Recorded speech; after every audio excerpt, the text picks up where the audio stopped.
एक बार की बात है, एक शांत गांव था जो हरे भरे जंगल के पास बसा हुआ था। उस गांव में सुधान नाम का एक युवक रहता था। सुधान अपनी आलस्य के लिए पूरे गांव में प्रसिद्ध था।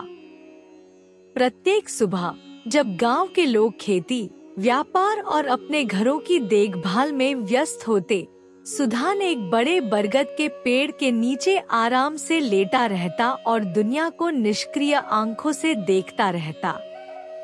एक दिन जब सुधान अपने पसंदीदा पेड़ के नीचे बिछे हुए थे, एक बूढ़े साधु ने धीरे धीरे उनके पास आकर बैठ गए। यह साधु और कोई नहीं बल्कि गौतम बुद्ध थे, जो अपनी शिक्षाओं को फैलाने के लिए गांव से गुजर रहे थे। सुधान की निरंतर निष्क्रियता के बारे में जिज्ञासा होने के कारण बुद्ध ने उसके पास बैठकर गांव की चहल पहल भरी जिंदगी को देखा। कुछ देर बाद बुद्ध ने सुधान से पूछा, तुम यहाँ पूरे दिन कुछ न करते हुए क्यों बैठे रहते हो, जबकि तुम्हारे गांव के लोग कड़ी मेहनत करते हैं? सुधान ने, जो पूज्य संत को पहचानते थे, झेंपते हुए उत्तर दिया, हे ज्ञानी, मुझे काम करना थका देने वाला और नीरस लगता है। मुझे इसमें कोई उद्देश्य नहीं दिखता कि क्यों ना सूरज के नीचे मेहनत करने की बजाय यहाँ बैठकर दिन की सुंदरता का आनंद लिया जाए। बुद्ध ने सिर हिलाया और कहा, मैं तुम्हें एक कहानी सुनाता हूँ। और फिर उन्होंने शुरू किया। यहाँ से नहीं तो बहुत दूर एक घने जंगल में दो मेंढक रहते थे। एक मेंढक बहुत मेहनती था और हमेशा मौसम के बदलने की तैयारी करता रहता था, खाना इकट्ठा करता और अपने घर की मरम्मत करता। दूसरा मेंढक आलसी था, बिल्कुल तुम्हारे जैसे, और मानता था कि हर दिन का आनंद उठाना चाहिए बिना कल की चिंता किए। जैसे जैसे मानसून का मौसम नजदीक आया, मेहनती मेंढक ने पर्याप्त खाना इकट्ठा कर लिया था और अपने घर को आने वाले तूफानों से बचाने के लिए मजबूत कर लिया था। दूसरे मेंढक ने हालांकि अपने घर की कोई तैयारी नहीं की थी और न ही पर्याप्त भोजन इकट्ठा किया था। जब मानसून आया तो तेज बारिश और आंधियों ने उसका घर बहा दिया और वह भोजन के लिए तरस गया। मेहनती मेंढक अपने सुरक्षित घर में बैठा, खुश और संतुष्ट था, जबकि आलसी मेंढक भूखा और ठंड से कांपता हुआ शरण की तलाश में भटक रहा था। उसे अंततः एहसास हुआ कि उसका आलस्य उसे केवल दुख ही दिला सकता है और उसने ठान लिया कि अब से वह अपने जीवन को सुधारने के लिए मेहनत करेगा। बुद्ध ने कहानी समाप्त करने के बाद सुधान की ओर देखा और कहा, सुधान, जैसे आलसी मेंढक ने अपनी गलतियों से सीखा, तुम्हें भी अपने आलस्य पर विजय प्राप्त करने का मार्ग खोजना चाहिए।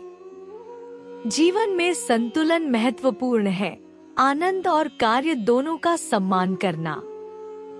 सुधान ने गहरी सांस ली और बुद्ध के शब्दों पर चिंतन किया। उस दिन के बाद वह अधिक सक्रिय और उत्पादक बन गया। उसने अपने गांव के कार्यों में भाग लिया और धीरे धीरे वह अपने आलस्य को पीछे छोड़ते हुए अपने आप में एक नई ऊर्जा महसूस करने लगा। सुधान की कहानी ने न केवल उसकी बल्कि उसके आसपास के लोगों की भी जिंदगी को बदल दिया। वह समझ गया कि जीवन में प्रयास और परिश्रम से ही सच्ची खुशियाँ और संतोष प्राप्त होता है। बुद्ध के जाने के बाद सुधान ने अपने जीवन में एक नई शुरुआत की। उसने खेती में हाथ बटाना शुरू किया और जल्द ही उसने सीखा कि मेहनत करने से न केवल शरीर मजबूत होता है बल्कि आत्मा को भी संतोष मिलता है। उसने अपने गांव में एक छोटी लेकिन सुंदर सब्जी की दुकान खोली, जिससे उसकी आमदनी भी बढ़ी और गांव वालों को ताजा सब्जियां भी मिलने लगी। समय के साथ सुधान की दुकान ने उसे गांव में एक नई पहचान दी। लोग उसे अब आलसी सुधान के नाम से नहीं बल्कि मेहनती सुधान के नाम से जानने लगे। उसके दृढ़ निश्चय और कड़ी मेहनत ने उसे गांव का एक सम्मानित व्यक्ति बना दिया। एक दिन जब बुद्ध फिर से उस गांव से गुजरे, उन्होंने सुधान की प्रगति देखी और मुस्कुराते हुए कहा, तुम्हारी मेहनत और परिवर्तन ने न केवल तुम्हें बल्कि पूरे गांव को एक नई दिशा दिखाई है। तुम्हारी कहानी दूसरों के लिए प्रेरणा का स्रोत बनेगी। सुधान ने बुद्ध के चरणों में झुकते हुए कहा, आपके शब्दों ने मुझे जीने की नई राह दिखाई। मैंने सीखा कि जीवन में सच्ची खुशियाँ और सफलता तब मिलती है जब हम अपनी क्षमताओं का पूरा उपयोग करते हैं और अपने कर्तव्यों को पूरा करते हैं। यह कहानी सुधान के जीवन के परिवर्तन न की गाथा नहीं बल्कि यह भी दर्शाती है कि किस तरह आलस्य को छोड़कर मेहनत और लगन से हम अपने जीवन को बेहतर बना सकते हैं।